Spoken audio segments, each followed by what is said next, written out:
야곱의 마지막 분별로 이제 믿음의 분별을 했습니다. 야곱이 아무리 요셉을 최고의 믿음의 자리에 올려놓고자 해도 요셉은 자기 말로 분별을 당했습니다.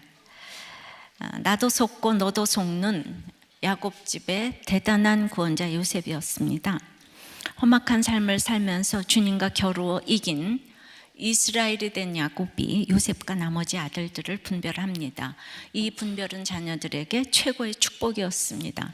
그것은 후일에 당할 일을 객관적으로 예언해 준 것입니다.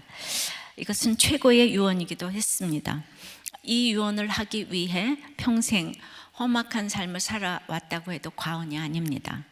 그래서 최고의 유언에 대해서 오늘 이제 살펴보려고 합니다. 최고의 유언은 첫째로 후일에 당할 일을 알려줍니다. 1절 2절입니다. 야곱이 그 아들들을 불러 이르되 너희는 모이라. 너희가 후일에 당할 일을 내가 너희에게 이르리라. 너희는 모여 들으라. 야곱의 아들들아, 너희 아버지 이스라엘에게 들을지어다. 자, 1절 2절은 굉장히 유사합니다. 굉장히 이게 긴급하고 중요한 일이라는 뜻입니다. 야곱의 아비인 이삭은 그가 죽기 전 야곱 몰래 에서를 불러 축복하려고 했지만 야곱은 이제 공개적으로 아들들을 불러 축복했습니다. 처음에는 아다시피 요셉만 축복하려고 했습니다. 마지막 분별을 한 야곱은 천국에서의 만남을 위해 12아들 모두에게 축복의 말을 해줍니다. 이런 거룩한 마지막을 위해 기도하고 준비하시기 바랍니다. 야곱은 오늘 모여라, 모이라, 모여 들으라, 이르리라. 너희들은 자발적으로 스스로 모여 들으라 하는 단순히 듣는 것뿐만이 아니라 들은 바를 바로 깨닫고 준행하는 것까지 가리키는 그 단어를 말해요. 그래서 들으라. 성도들도 단순히 모이기보다 이제는 깨닫고 적용까지 가라는 거예요. 그리고 이제 이 야곱이 들으라고 했는데 야곱이 아닌 너희 아버지 이스라엘에게 들으래요. 듣는 거는 아버지 이스라엘에게 들으라고 합니다. 이 얘기는 나 야곱은 죄 많은 인생으로 속이기도 하고 여자도 좋아하고 편애까지 하니 하나님께서 나에게 허락한 복을 이루실 때까지 험악한 삶을 살게 하셨다. 너희에게 말할 자격은 없지만 그러나 이제 내가 라헬도 내려놓고 요셉도 내려놓았다.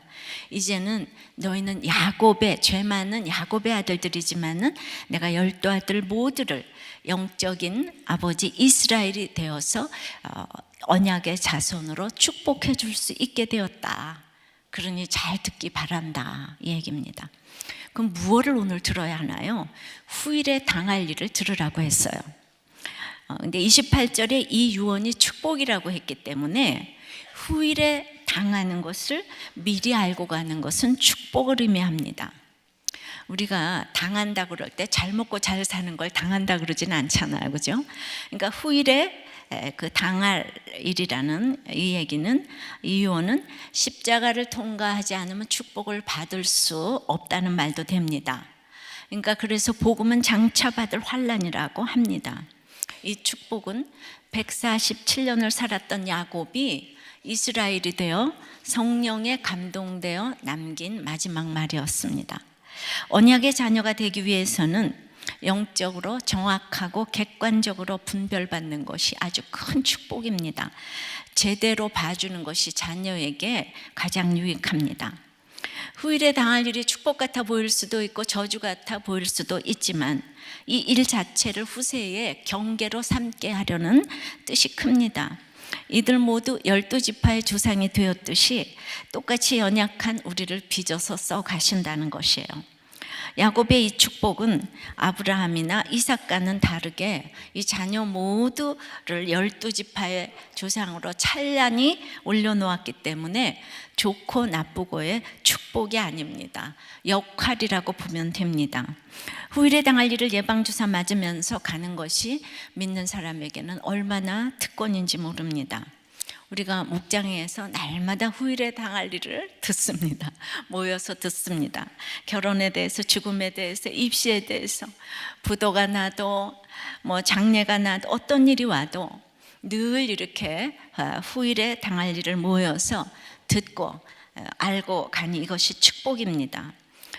그래서 여전한 방식으로 예배드리고 또 생활에서 적용하는 생활 예배 드리고 그 모든 기회를 구원의 기회로 삼게 된다는 것입니다. 그래서 이런 나눔을 읽었어요. 자녀 우상이 하늘을 찌르시는 기복적인 친정엄마가 얼마 전에 남편이 있는 데서 너는 그렇게 살 사람이 아니라면서 이혼하라고, 당장 이혼하라고. 남편은 그 말을 듣고 상처를 받았습니다. 그렇게 말씀하신 이면에는 이렇게 저를 염려하신 마음이 있었겠지만은 저는 친정엄마께 남편이 나를 힘들게 하는 것보다 엄마의 그런 말이 몇천 배는 내 피를 말리는 말이라고, 때로는 모른 척도 좀 해주고 남편과의 문제를 잘 극복할 수 있도록 기도해 주시면 된다고. 후일에 당할 일을 이렇게 목장에서 날마다 모여서 듣고 가니 구원 때문에 이런 십자가 지는 적용을 하기가 쉬운 것입니다. 여러분 너무 멋있지 않습니까? 왜 가만히 있어요 다들?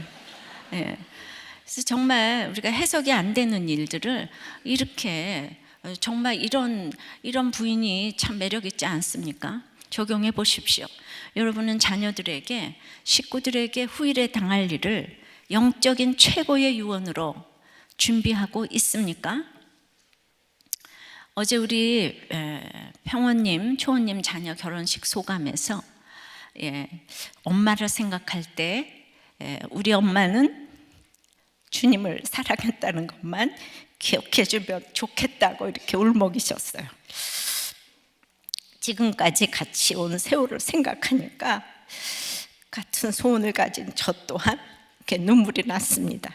결혼식장에서 우리가 서로 다 이렇게 울었어요. 두 번째 최고의 유언은 탁옳지 못함의 축복입니다. 이것은 이제 깨끗함으로 가라는 뜻이에요. 3절 4절입니다. 르베나, 너는 내 장자요 능력이요 내 기력의 시작이라. 위풍이 월등하고 권능이 탁월하다마는 물의 끓음 같았은즉 너는 탁월하지 못하리니 네가 아버지의 침상에 올라 더럽혔음이로다. 그가 내 침상에 올랐었도다. 야곱은 자신이 요셉을 편애했어도 르벤이 탁월한 거 다 알고 있었어요. 그 시대 장자는 부모의 자랑이고 기쁨이었고 특별한 지위와 법적 특권까지 가지고 있었습니다. 그럼에도 특히 나의 능력이라고 생각했다는 것은 위풍이 월등하고의 표현대로 르벤이 격조와 품위가 있고 영예가 드높아서 모든 것 다 갖춘 나이스한 아들이었다는 것이에요. 그래서 야곱 자신의 기력이요 장자여 탁월했지만 그의 성격이 물의 끓음 같았다는 것입니다. 안팎의 환경에 요동하기를 반복하고 갖고 싶고 하고 싶은 일들은 해야 직성이 풀리는 아들인 거예요. 그런 르벤이 아버지의 밥상에 올랐다는 것이 아니라 아버지의 침상에 올랐다고 합니다. 어떻게 그런 일이 있을 수 있습니까? 근데 르벤이 30장 14절에 보면 그 사랑받지 못하는 어머니 레아에게 들에서 합한 채를 얻어서 드린 적도 있어요. 그러니까 어머니에 대해서 안타까움이 있고 따뜻하고 배려가 있는 아들이었어요. 이런 그가 자기의 소모 라헬의 몸종 비라와 통간하니라. 비라를 겁간한 것이 아니라 서로 통간한 것은 지금으로 보면은 장자의 특권, 평판, 명예 다 내려놓은 세기적인 사랑이라고 할 수 있지 않을까요? 엊그제 큐티 본문에도 야곱의 딸 디나를 너무너무 사랑해서 범한 세겜의 사랑과 별반 다를 것이 없습니다. 세겜은 복수해줄 형도 없으니 더 불쌍하지 않습니까? 양육 쇼크라는 책에 보면 학교 안에서 일어나는 온갖 비열한 행위, 잔인함, 이제 고문 등 소위 괴롭히기를 일삼는 나쁜 아이들이 그런 나쁜 아이들이 그 잔인한 행동을 저지르는 게 아니라는 것입니다. 오히려 대부분은 인기 있고 아이들이 좋아하며 존경하기까지 하는 아이들이 그런 행동을 저지른대요. 근데 아동 발달의 관점으로 보면 진짜 사회적인 능력이 뛰어난 아이는 공격적이지 않다는 게 오랫동안 복음처럼 인정받고 있었어요. 근데 이 아이들은 정확하게만 사용하면 친절함도 잔인함도 똑같이 효과적인 권력 도구가 된다는 것을 알고 있었다는 거죠. 문제는 적절한 균형과 타이밍인데 이 두 전략을 교대로 사용하는데 숙달된 아이들은 다른 아이들에게 혐오감을 불러일으키는 게 아니라 오히려 매력적으로 보였다는 거예요. 이 아이들은 유명하기만 한 게 아니라 아이들도 교사들도 다 좋아하고 있었대요.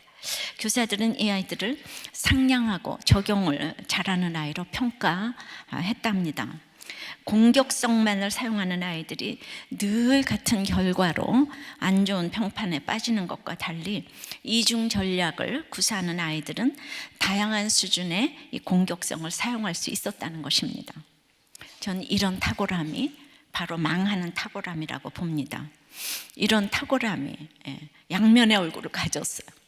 정말 사이코패스 같지 않습니까? 이런 탁월함이 르우벤을 망쳤기에 르우벤에게 너는 탁월하나 탁월치 못함의 벌을 통해서 탁월하신 주님을 바라보라고 처방을 내렸어요. 르우벤은 친절함으로 서머 비라를 공격했고 잔인함으로 아버지의 권위에 도전했습니다. 물의 끓음 같은 대단한 탁월함입니다. 이제 35장에 보면 야곱이 이 통간 소식을 들었을 때 그때 야곱이 들었다 그러지 아니하고 영적인 이스라엘이 들었다고 했어요. 그때 이스라엘은 이 르우벤을 야단치지 않았어요. 전 참 이상하다고 생각했습니다. 근데 다시 생각해 보니까 그때 라헬이 죽은 후에 괴로움 속에서 허물 맞는 내 자신의 문제도 해결되지 못하는 죄인인데 자식을 야단칠 자격이 있을까 생각했을 것 같습니다.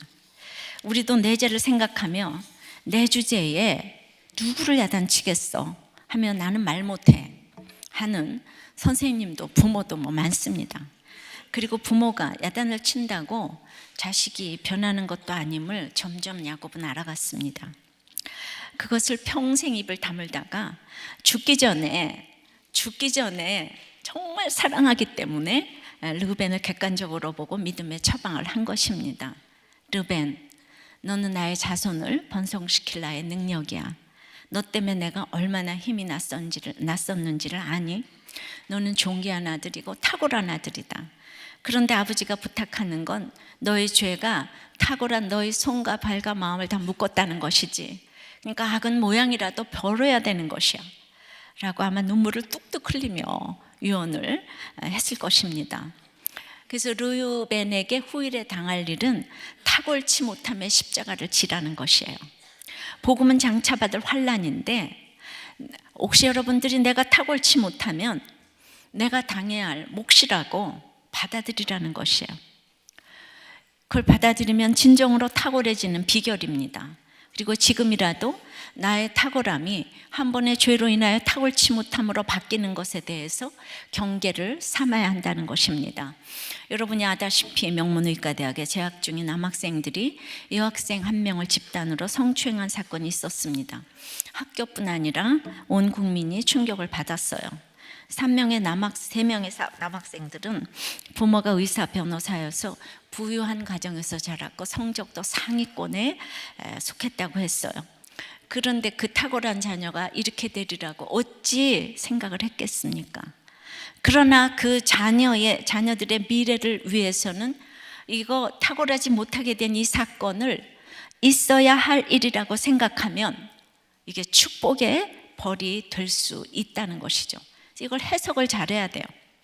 과거 세간을 떠들썩하게 한 고위 광료들의 성추문 사건을 기억합니다. 정말 인간은 악하고 음란하다는 말이 참으로 맞습니다. 탁월함의 대명사인 분들이 한 번의 실수인지 숨겨진 것들이 드러난 것인지 몰라도 이 드러난 사건으로 탁월치 못함의 시대를 잘 겪어가시면 바로 이 모델로 르우벤을 썼다는 거죠. 탁월함은 탁월치 못함을 인정함으로 유지됩니다. 내가 탁월하지 못하다는 것을 아는 것이 깨끗함의 심령입니다. 하나님께서 쓰시고자 하는 사람은 탁월한 사람이 아니라 깨끗한 사람입니다. 그래서 우리가 무엇이 깨끗한 것인지 날마다 영적 이스라엘에게 늘 모여서 정말 목장에서 교회에서 이렇게 들어야 합니다. 바로 이 예언대로 르벤 지파에서는 탁월한 왕도 사사도 선지자도 나오지 않았어요. 그리고 후에 약소 지파로 전락을 했습니다. 우리가 조상의 죄까지 갚아야 한다는 말이 바로 이 뜻입니다. 그럼에도 불구하고 르벤이 연약한 믿음의 군상들을 보여주는 역할 모델로 쓰임받으라는 축복의 예언인 것입니다. 나는 왜 이렇게 부족해? 나는 왜 되는 일이 없을까? 자기 비하를 하지 말고 나의 탁월치 못함을 조상까지 생각해서 잘 받아들여서 또 다른 탁월치 못한 환경에 있는 사람들에게 설명을 잘해주는 이 역할을 기쁘게 감당하면 가장 탁월한 인생이 될 줄 믿습니다. 진정한 탁월함은 그래서 겸손함이고 깨끗함이고 거룩함입니다. 인생의 목적은 행복이 아니고 거룩이라는 명제는 어디에 서고 이렇게 적용이 됩니다. 그래서 이 역할이 이 땅에서 반드시 필요합니다. 그래서 이 역할로 르벤을 축복했어요. 적용해 보십시오. 탁월함을 잘못 사용하면 탁월치 못한 환경이 온다는 것을 인정합니까? 그래서 탁월치 못함을 통해 진정한 탁월함을 배우라는 것 또한 인정이 되십니까? 이 말이 정말 최고의 유언이라고 생각하십니까? 한번 나눠보세요. 자, 최고의 유언 세 번째는 그래서 흩어짐의 축복을 통하여서 온유를 배우라 이 뜻이 있습니다. 5절서부터입니다. 시몬과 레위는 형제요 그들의 칼은 폭력의 도구로다. 네오나 그들의 모의에 상관하지 말지어다. 내 영광아 그들의 집회에 참여하지 말지어다. 그들이 그들의 분노대로 사람을 죽이고 그들의 혈기대로 소의 발목 힘줄을 끊었음이로다. 그 노여움이 혹독하니 저주를 받을 것이요 분기가 맹렬하니 저주를 받을 것이라. 내가 그들을 야곱 중에서 나누며 이스라엘 중에서 흩으리로다. 야곱은 딸 디나가 세겜 그 추장의 아들에게 강간을 당했을 때 시몬과 레위가 칼을 들고 잔인하게 행동했던 걸 생각하고 있었습니다. 어제 그제 본문이죠, 그죠? 우리 큐티 본문입니다. 레아에게서 맨 마지막 디나라는 아름다를 낳았습니다. 라반의 집을 떠나서 이제 약속의 집 아비의 집 이삭의 집으로 갈 때 베델로 가는 도중에 하몰의 아들 세겜 추장이 이 디나를 보고 반해서 끌어들여서 범했습니다. 사실 야곱의 목적지는 베델이라 세겜에 머물지 말아야 했습니다. 거기서 음란한 오빠들의 영향을 받은 디나가 세겜에 음란한 거리를 쏘다니다가 당했습니다. 이 문제는 정말 저는 99% 야곱의 책임이라고 생각합니다. 그런데 야곱은 이 일을 듣고 또 잠잠했습니다. 르벤 일을 듣고도 잠잠하고 딸이 당해도 잠잠하고 그러나 오라비인 시몬과 레위에게는 디나는 같은 엄마에게서 난 온우인 거예요. 아버지가 아무 말도 안 하니 분기탱천에서 둘이 모의를 했습니다. 그리고 하몰의 아들 세겜에게 갔습니다. 여봐요, 왜 우리 동생을 허락도 없이 범했어요? 그러니까 그 세겜이 대답하기를 나는 정말 당신들의 누이를 사랑해요. 너무너무 사랑해요. 나에게 아내를 주면 재산을 다 주겠고 내가 왕후처럼 대접할 것이에요. 그리고 당신 족속이 우리 족속과 이렇게 결혼을 하게 되면 당신들은 유랑하는 방랑하는 신세인데 우리가 서로 도움을 줄 수가 있고 이게 얼마나 좋습니까? 그랬어요. 근데 그러면 좋겠는데 그들이 이방인인 거예요. 또 근본주의 그 믿음을 가지고 있는 이 아들들이 결혼시킬 수가 없어요. 그래서 그들을 속이면서 세겜과 그 족속에게 이스라엘 족속은 할례를 받는데 온 남자들이 할례를 받으면 결혼을 시켜주겠다고 속였어요. 그래서 그 남자들 보고 몽땅 할례를 행하라고 했습니다. 그들이 할례가 뭔지 모르니까 할례를 시켜주면서 아마 그 성기의 표피 정도만 뵌 게 아니고 마구 배웠다고 생각해요. 그 말을 믿고 할례를 행한 그들을 힘도 못 쓰게 하고 그야말로 힘줄 다 잘라놓고 전부 다 아파서 아이고 하고 있을 때 분을 이기지 못하고 그 세겜 족속의 그 남자들 모두를 잔인하게 칼로 죽였습니다.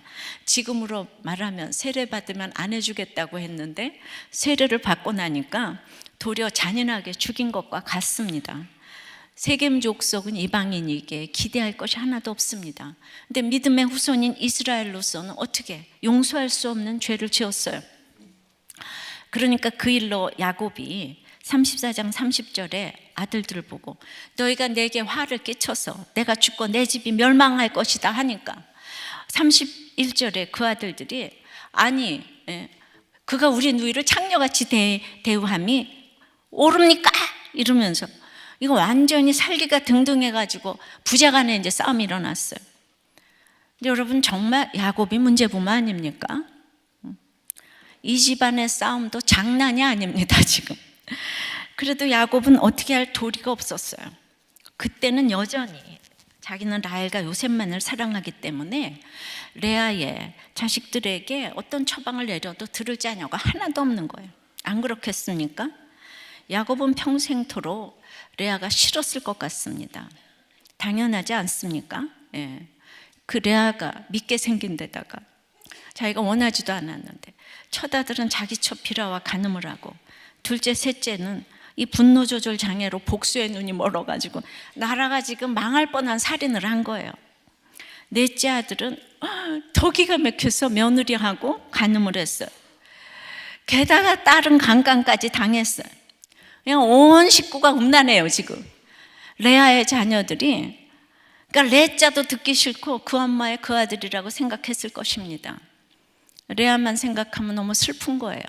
남편 사랑도 못 받는데 그 레아는 참 믿음이 있었다고 생각이 되는데 어떻게 이런 세계적인 죄들만 다 짓는 아들들이 자기에게서 나오는데 요셉은 얼굴도 준수하고 그래서 이뻐하는 라헬에게서는 이 모범생이 나오고 세계적인 또 모범생이에요. 이쪽은 세계적인 죄를 짓고 있는데 이쪽은 세계적인 모범생이 이쁜 집만 골라 하니까 정말 험악한 인생을 살면서 야곱에게 아무리 말씀을 하셔도 그냥 좋은 건 라헬과 요셉인 거예요. 안 그렇겠습니까? 예? 우리는 드라마를 써야 돼요. 이게 큐티를 할 때. 그러니까 야곱은요, 레아의 소생 시므온이 애굽의 인질로 잡혀갔을 때 하나도 애통해하지 않았어요. 그러니 자녀들이 야곱의 말을 듣겠습니까? 야곱은 라헬과 요셉 사랑하느라고 모든 자녀들을 바로잡는데 평생이 걸렸습니다. 마지막에 진정으로 라헬과 요셉을 내려놓았기 때문에 이것을 한 성령이 아들들에게도 가르쳐 주시기 때문에 바로 오늘 이 유언이 최고의 유언으로 먹혀 들어가는 것입니다. 그러나 야곱이 차별해 주었기에 유다가 요셉의 조상이 예수님의 조상이 되었으니 사실 좋고 나쁘고가 어디 있겠습니까?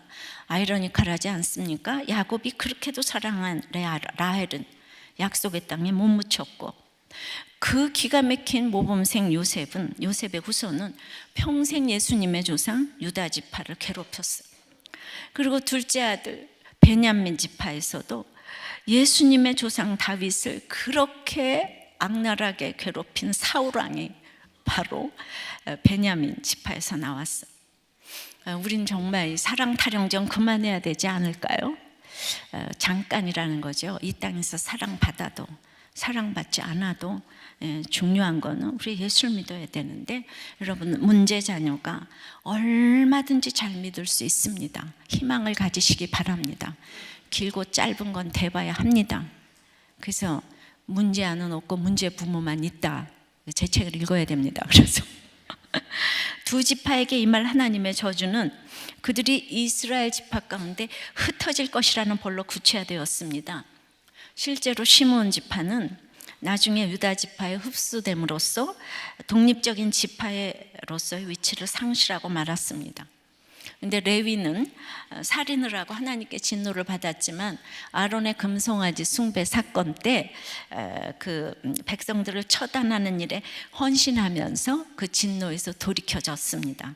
그래서 제사장 지파가 됐지만은 아무리 명성을 날려도 자기들만의 독자적인 땅을 소유하지 못한 채 여러 다른 지파들 속에서 흩어져서 살아야 하는 이 벌을 축복으로 주셨어요.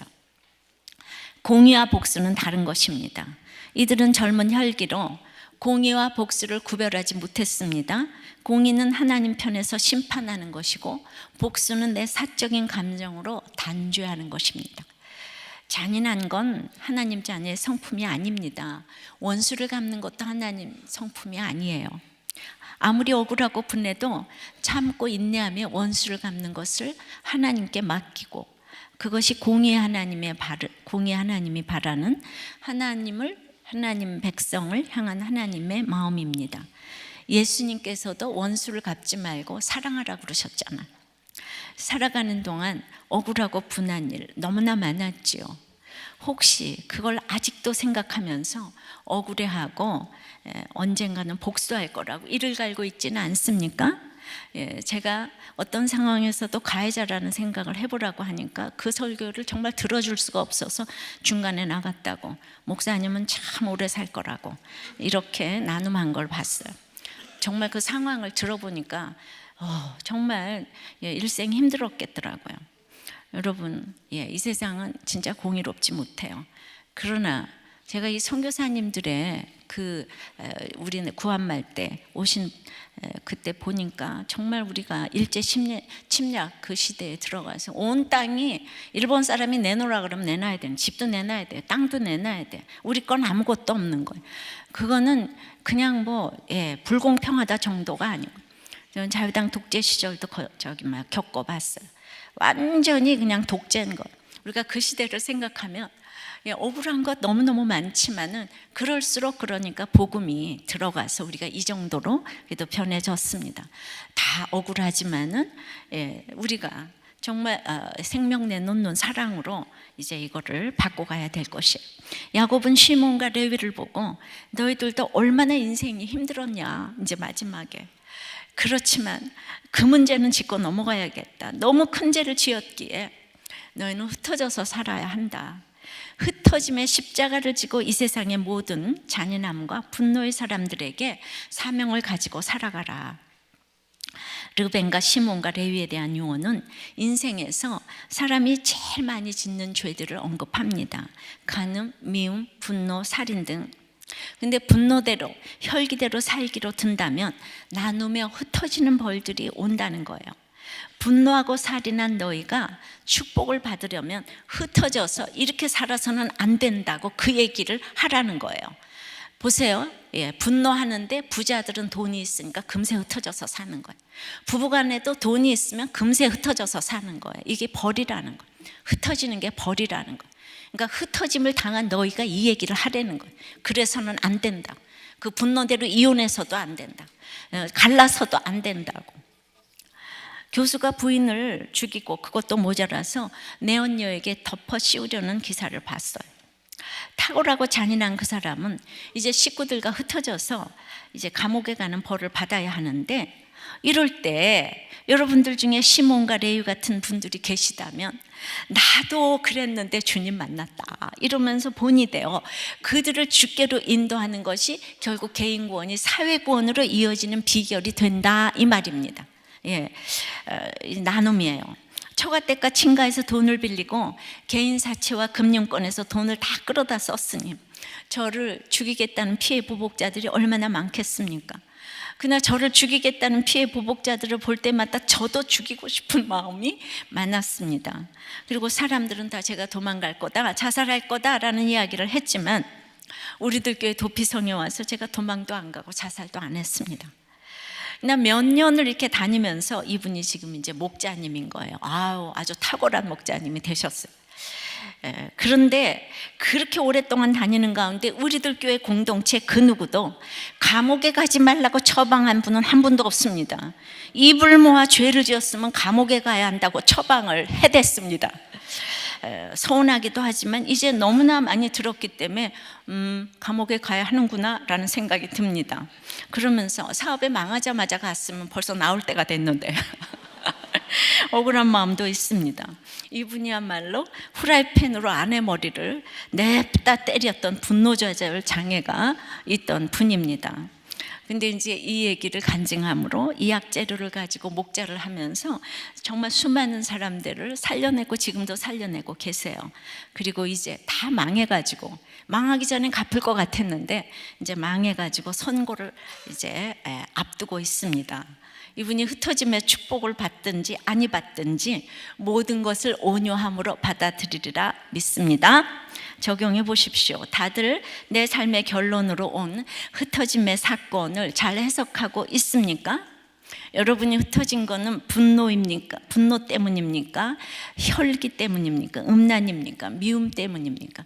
여러분이 흩어진 이유는 무엇입니까? 삶의 결론인데, 그러나 그 흩어지는 축복을 통해서 여러분은 온유함을 배우시기를 바랍니다. 이제 역할 모델이 있어야 된다는 거예요. 네 번째, 최고의 유언 네 번째는 자기 희생의 축복입니다. 유다에게는 요셉과 더불어 5절이나 축복의 말씀을 주셨어요. 8절입니다. 유다야, 너는 내 형제의 찬송이 될지라. 네 손이 네 원수의 목을 잡을 것이요 네 아버지 아들들이 네 앞에 절하리로다. 유다는 찬양하다, 찬송하다, 고백하다라는 뜻이 있습니다.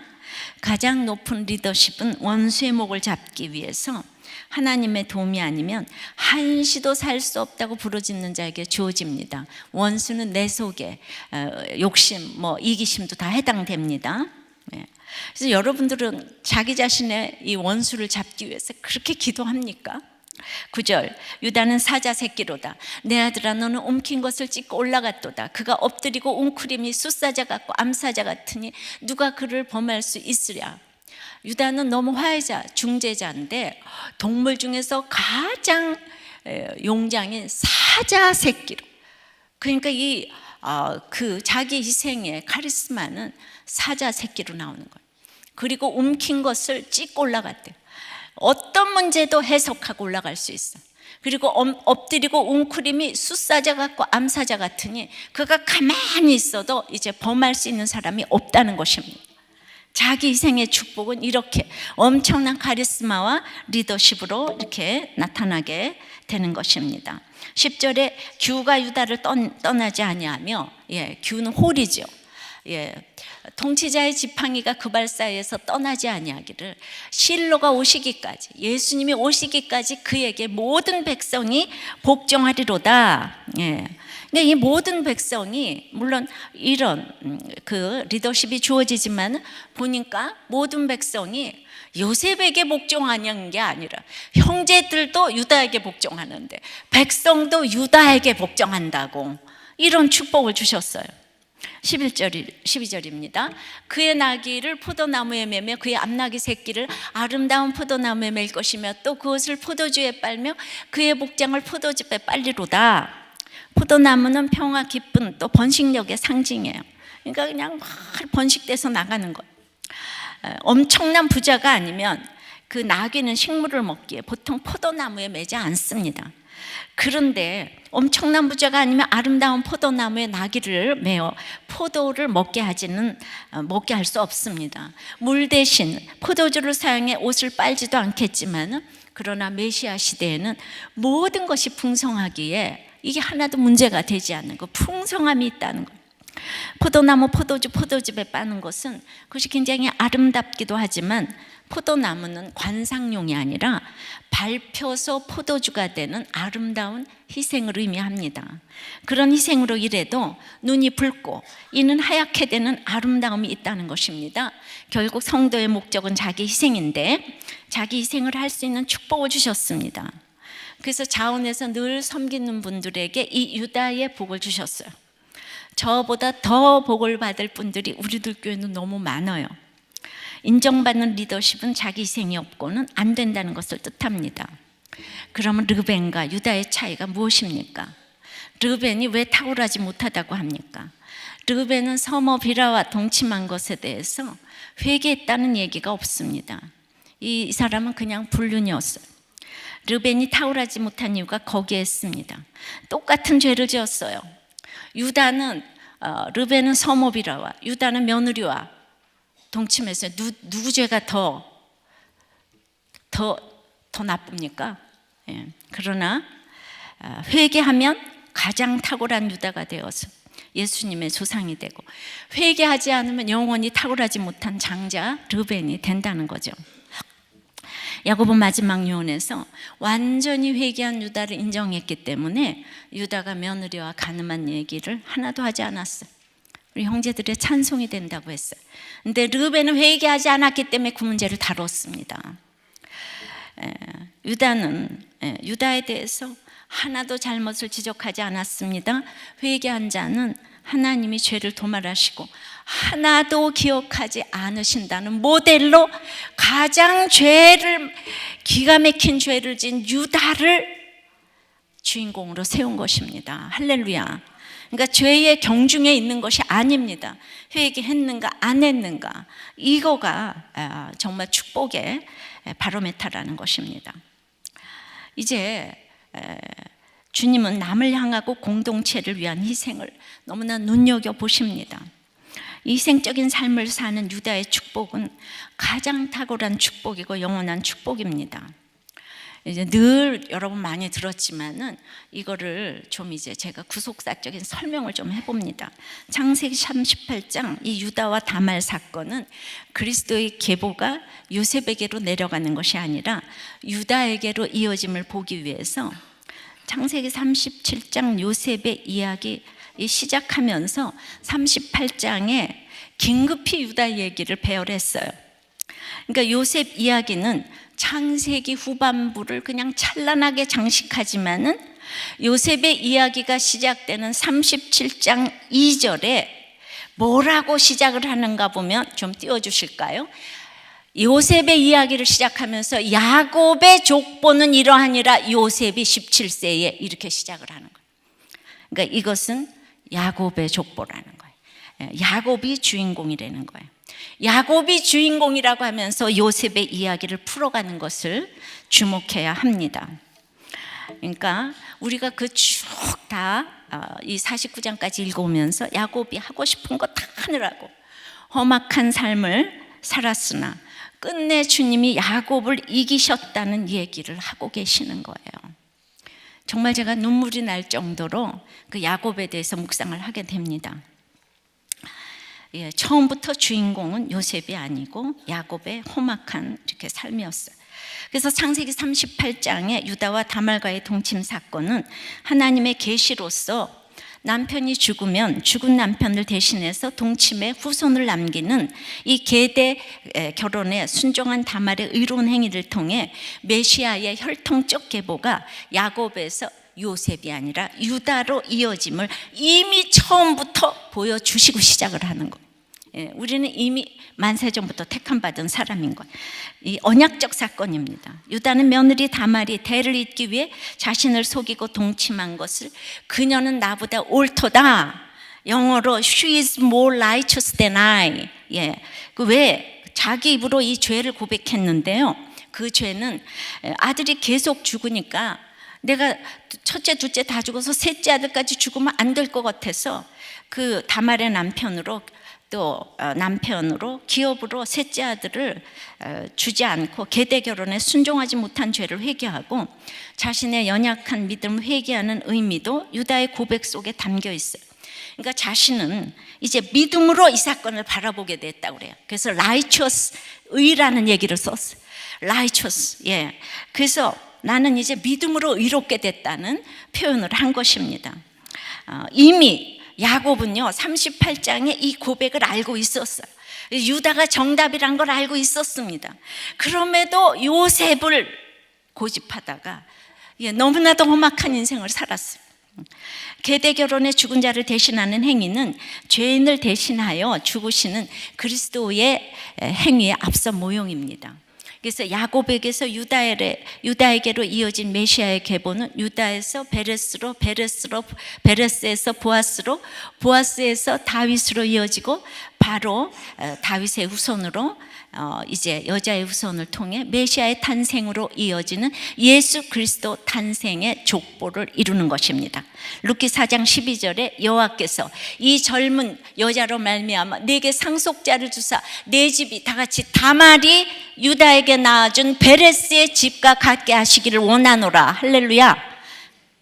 어렵죠. 그래도 제가 설명 너무 잘하지 않았어요? 이해되셨어요? 다음에 또 해줄게요. 정말 우리들 교회 주제가예요 이게. 르우벤은 육적 장자이고 요셉은 2배를 받은 실질적 장자이지만 유다는 메시아의 조상이 될 것이라는 큰 축복, 영적 장자권을 받았다는 얘기입니다. 이게 역대상 5장 2절에 나옵니다.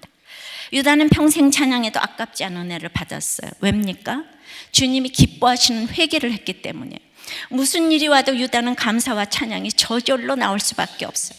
우리가 요셉이 열매가 많은 것 같고 형제들에게 찬양받는 것 같아도, 그리고 이 땅에서 아무 열매가 없어 보이는 유다가 이 땅에서 요셉에게 무릎을 꿇어도 하나님은 유다를 형제의 찬송이 되게 하셨습니다. 그러나 이미 중보자, 화해자로 활약을 하고 있으나 지금까지도 이 유다를 알아보기가 쉽지 않은 것이 우리들의 한계입니다. 저도 알아요. 여러분들이 요셉 좋아하는 거. 그러니까 진정한 회개만이 자기 희생의 축복을 할 수 있고 이 희생을 통해서 온 세상을 다스리는 축복을 받습니다. 결국 오늘 최고의 유언은 회개하랍니다. 아셨습니까? 회개하랍니다. 적용은, 여러분은 육적 장자입니까? 실질적 장자입니까? 영적 장자입니까? 이 얘기는 쉽게, 여러분은 진정한 회개와 회개의 신앙 고백이 있습니까? 우리들 교회에서는 정말 목장과 목자 나누면서 많은 유다가 나오는 것 같아서 제가 너무너무 감사합니다.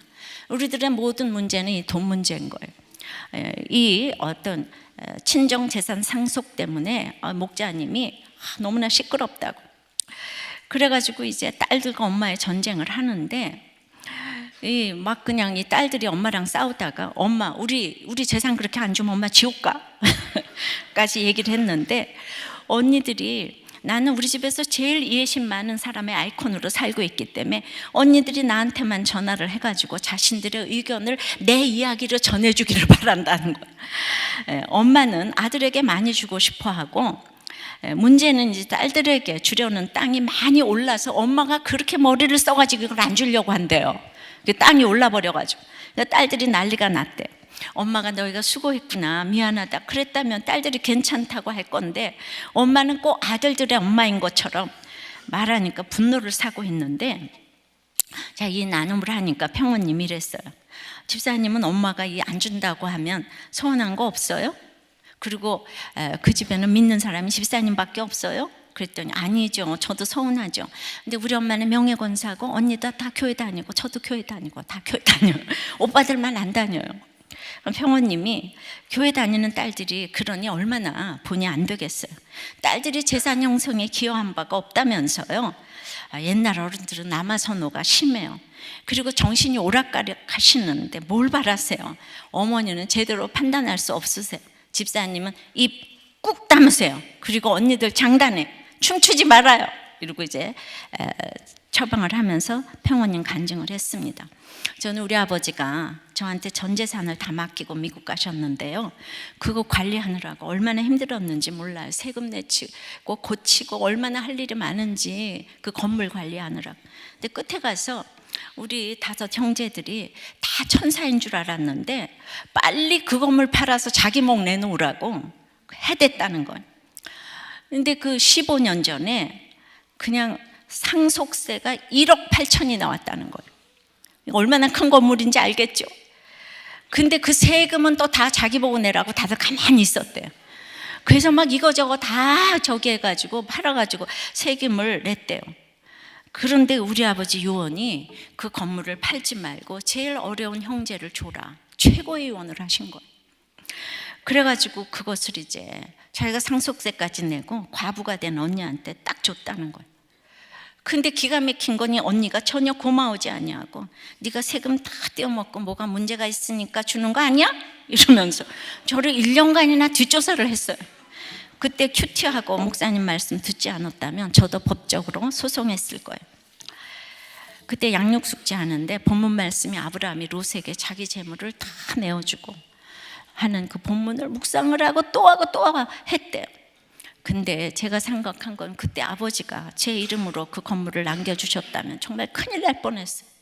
재물을 많이 받는 것이 얼마나 정말 벌이라는 걸 알았습니다. 그 건물이 지하철역 앞에 있어서 건물값이 또 너무 올랐어요. 그러니까 우리 남편이 네가 왜 나랑 상의도 안 하고 이거 좋냐면서 화를 냈어요. 바람피는 남편이. 그런데 그거 있었으면 나는 100% 1000% 남편과 이혼했어요. 여러분은 이제 알 사람은 알겠지만 그때가 우리 남편이 그 유명한 차바람 집사 아니겠어요? 그러니까 이제 바람 펴서 맨날 이혼하자고 하는 때, 가장 힘들 때인데 집에서는 남편이 그러고 밖에서는 5 형제들이 다 뜯어먹으려고 하고, 말씀 적용으로 그 건물을 가부 언니한테 1원도 안 받고 줬는데, 그런데 분쟁이 있는 곳에서 나 한 사람이 죽어지니 온 집안이 조용해졌어요. 집사님, 믿음 없는 언니에게 우리들 언어 쓰지 마세요. 그리고 엄마한테 언니들이 원하는 것은 엄마 마음이 열리는 것이라고 말하세요. 언니들이 집사님 앞세워서 하고 싶은 말 하는데 집사님도 지혜롭게 좀 포장해서 말하세요. 만일 엄마가 집사님만 주면 언니들이 난리 날걸요. 87세 어머니는 오늘 한 이야기 내일 되면 기억 못해요. 엄마 이야기 하나도 믿지 마세요. 언니들과는 지금 잘 지내는 것 같아도 돈이라는 것이 있어서 이권 다툼이 되면 그냥 어느 날 꽝 하고 폭발해요. 그렇다고 집사님도 포기한다 뭐 이런 말은 또 하지 마세요. 너무 지혜롭게 처방 잘해주세요. 여러분, 이렇게 재미있게 목자 모임을 한답니다. 할렐루야. 자, 우리 평원님 대단한 적용하셨죠? 이 15년 전의 적용입니다. 평원은 아무나 되는 게 아닙니다. 돈을 내려놔야 돼요. 돈을 내려놓으니까, 그렇다고 또 돈이 없다고 평원이 되는 것도 아니에요. 그렇다고 또 돈이 없어도 된 분도 많아요. 평원님은 삶의 결론으로 그렇게 남편 바람펴도 이렇게 여기 이 모든 거를 상처를 약재료로, 그리고 이제 이렇게 의사가 돼가지고 화려하게 살 수 있는데, 우리들 교회에서 가장 그냥 모든 힘든 사람 다 모아놓고 그냥 집을 그냥 목장 모임으로 그냥 일주일에 3번이나 내놓고, 그러니까 그때 왔을 때 한 딸은 오스트리아에서 한 딸은 미국에서 음악가로 의사로, 그때 또 다 그렇게 이제 유학을 시키잖아요. 건물이 그렇게 크게 있는데. 그러나 그렇게 다 그 유학을 시켰어도 정말 이렇게 10몇 년 동안 오직 주를 위해서 산 이 자녀들이 다 신결혼을 하고 정말 다 선교사 가정과 사돈을 맺어서 어제 결혼식에서 그 사돈 선교사님의 감격스러운 간증을 들었습니다.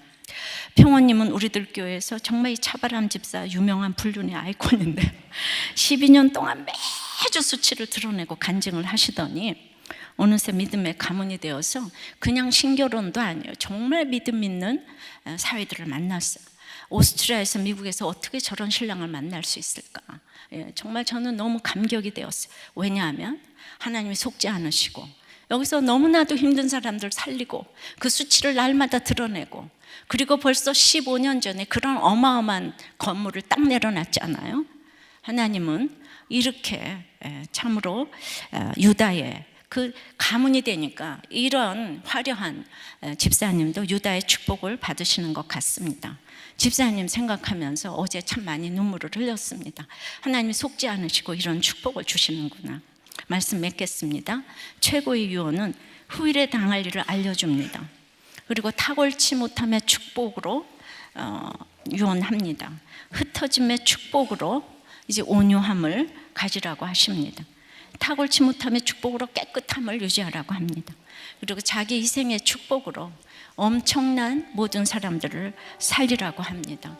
우리가 주님의 사랑 밖에는 우리가 이렇게 이 일을 살아갈 수가 없습니다. 찬양하고 기도하겠습니다. 말씀을 마음에 새기며 그 사랑 찬양드리겠습니다. 아버지 사랑 내가 노래해, 아버지 은혜 내가 노래해, 그 사랑 변함없으신 거짓 없으신 성실하신 그 사랑, 상한 갈 때 꺾지 않으시는 꺼져가는 등불 끄지 않는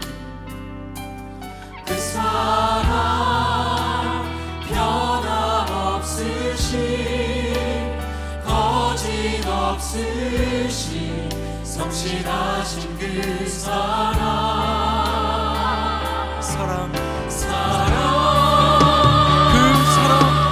그 사랑 날 위해 죽으신 날 위해 다시 사신 예수 그리스도 다시 오실 그 사랑 죽음도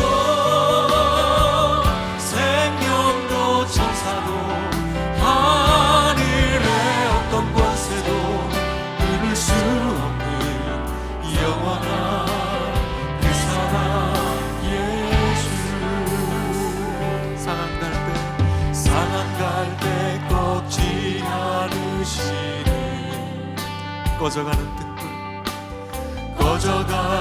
등불 끄지 않는 그 사랑 변함없으신 거짓 없으신 성실하신 그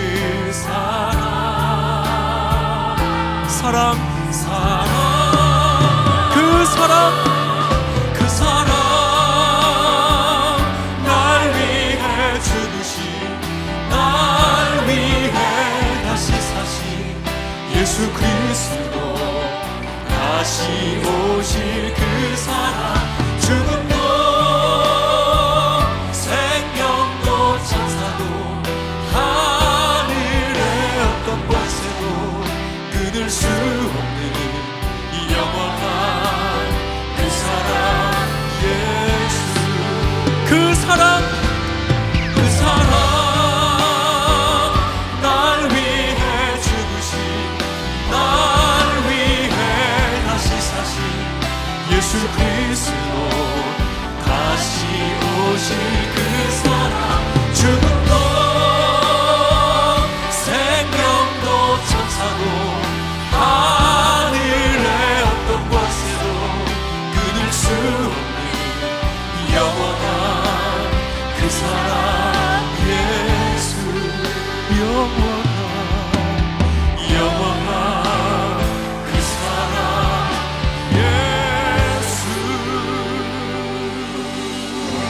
우리가 이제 최고의 유언을 준비하기 위해서 여러분들 말로만이 아니고 십자가의 삶을 살아야 되는 거예요.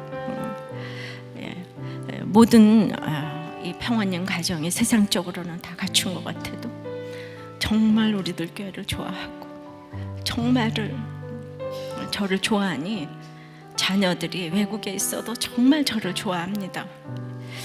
부모 그대로 따라하는 것 같아요. 그러니까 믿음의 신랑을 안 고른다는 건 상상을 못하는 것 같아요. 최고의 유언을 준비하기 위해서 여러분들이 이렇게 정말 내가 십자가의 삶을 살아야 합니다. 십자가의 삶을 잘 살게 해달라고. 그리고 정말 내가 죽은 뒤에 그 야곱이 마지막에 회개하고 갔다고 이렇게 기억이 될 수 있도록 나의 삶의 결론으로 온 이거 탁월치 못한 흩어짐의 사건을 잘 해석하게 해달라고. 내가 정말 회개 신앙 고백이 있기를 원한다고 다 같이 기도하겠습니다.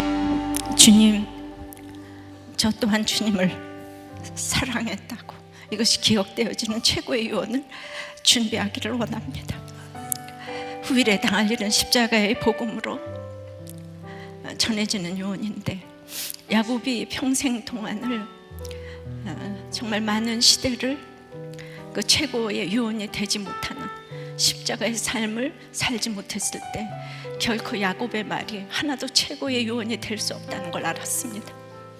야곱이 그리도 좋아하는 거 내려놓지 못해서 너무나 모든 자녀에게 얼마나 아픔을 주었는지를 너무나도 정말 안타깝게 바라보았습니다. 이 많은 세월 동안 야곱에게 허락하신 복을 이루기까지 수많은 사건을 주었을 때 잠잠하고 들어도 아무것도 할 수 없는 만큼 그렇게 야곱이 좋아하는 걸 못 내려놓았습니다. 우리가 그렇게 좋고 싫음이 있고 구속사로 본다고 하면서도 내 본능이 좋아하는 거를 너무나도 아버지 따라갈 수밖에 없는 야곱의 그 연약함이 우리에게 있습니다. 그래서 야곱에게 이 믿음의 조상이 되기 위해서 수많은 험악한 사건을 주셔서 드디어 하나님이 야곱을 이기셨습니다. 주님, 우리 각자 삶에서 이렇게 나를 하나님이 이기시기를 기도합니다. 나는 내려놓을 수 없지만은 이 어떤 사건을 통해서도 나를 이기실 주님을 바라보면서 우리가 지금 내 삶의 결론으로, 아버지 하나님, 내가 탁월함을 그렇게 원했지만 이 탁월치 못한 환경을 통해서 얼마나 많은 눈물을 흘리고 주님께 기도하며 나가게 하셨는지, 그리고 이제 이 흩어짐의 축복, 또 이제 무시당하는 이 축복을 통해서 우리가 최고의 유언을 준비하는 각자의 부모와 식구들이 될 수 있도록, 그런 우리 성도들이 될 수 있도록 은혜 위에 은혜를 내려 주시옵소서. 예수 그리스도 이름으로 기도 드리옵나이다. 아멘. 야곱의 마지막 분별로 이제 믿음의 분별을 했습니다. 야곱이 아무리 요셉을 최고의 믿음의 자리에 올려놓고자 해도 요셉은 자기 말로 분별을 당했습니다.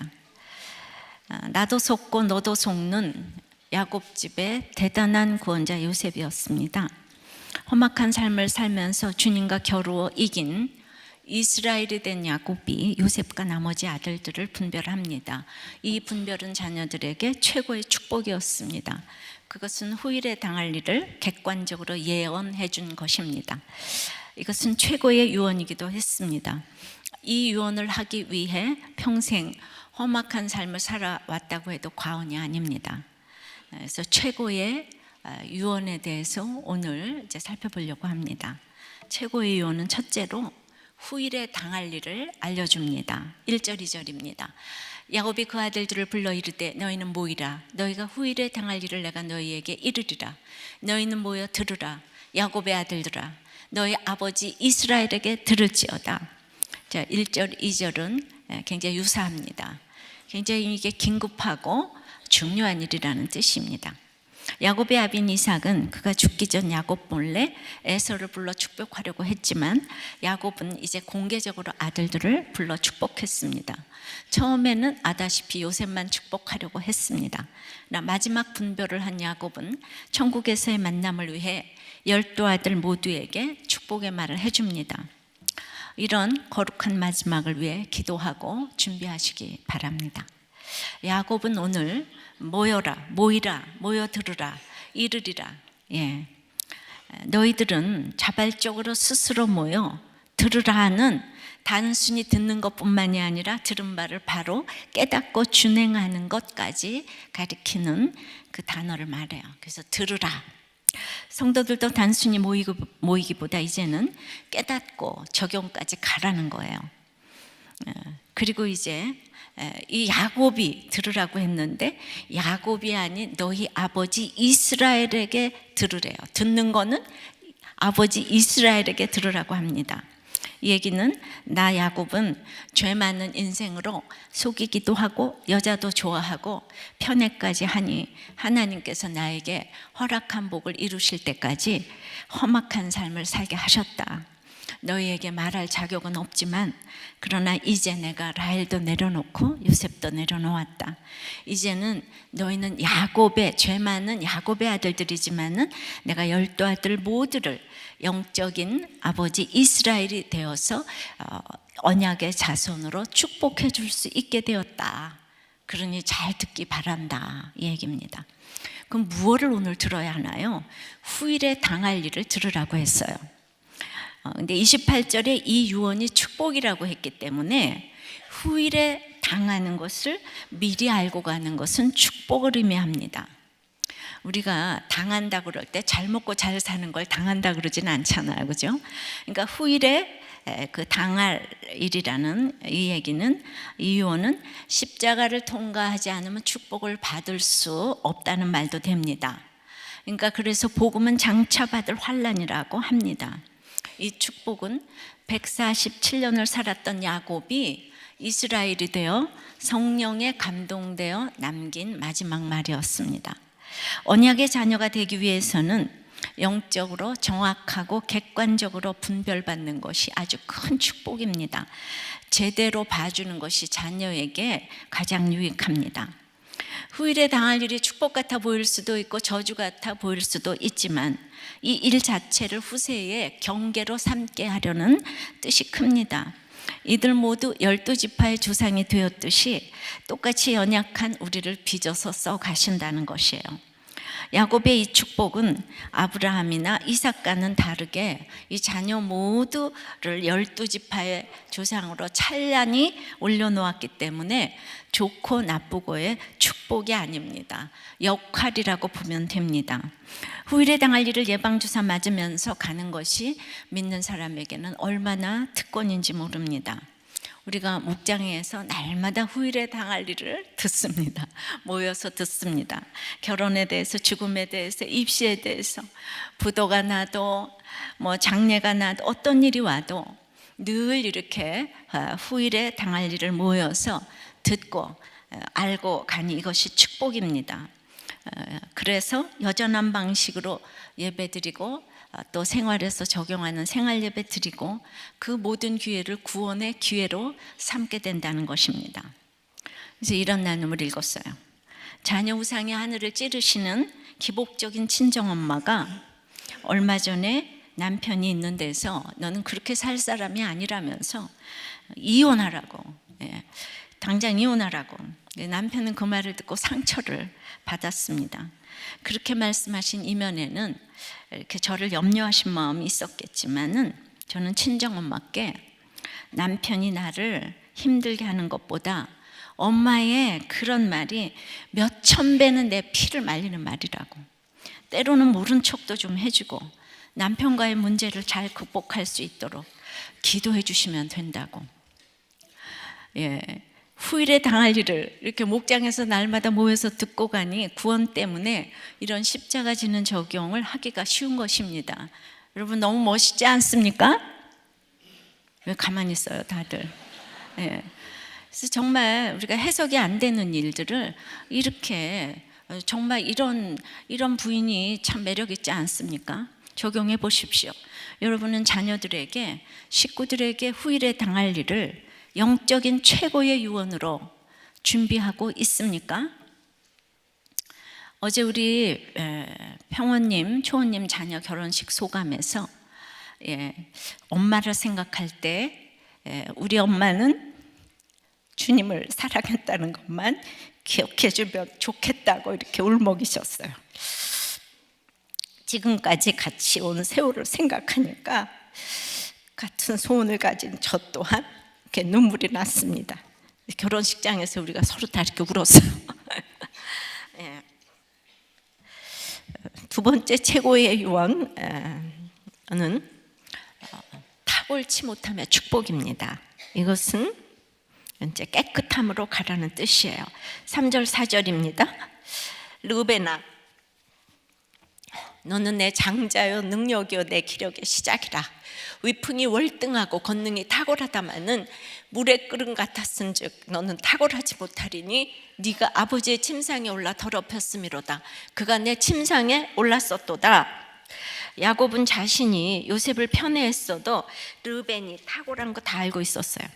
그 시대 장자는 부모의 자랑이고 기쁨이었고 특별한 지위와 법적 특권까지 가지고 있었습니다. 그럼에도 특히 나의 능력이라고 생각했다는 것은 위풍이 월등하고의 표현대로 르벤이 격조와 품위가 있고 영예가 드높아서 모든 것 다 갖춘 나이스한 아들이었다는 것이에요.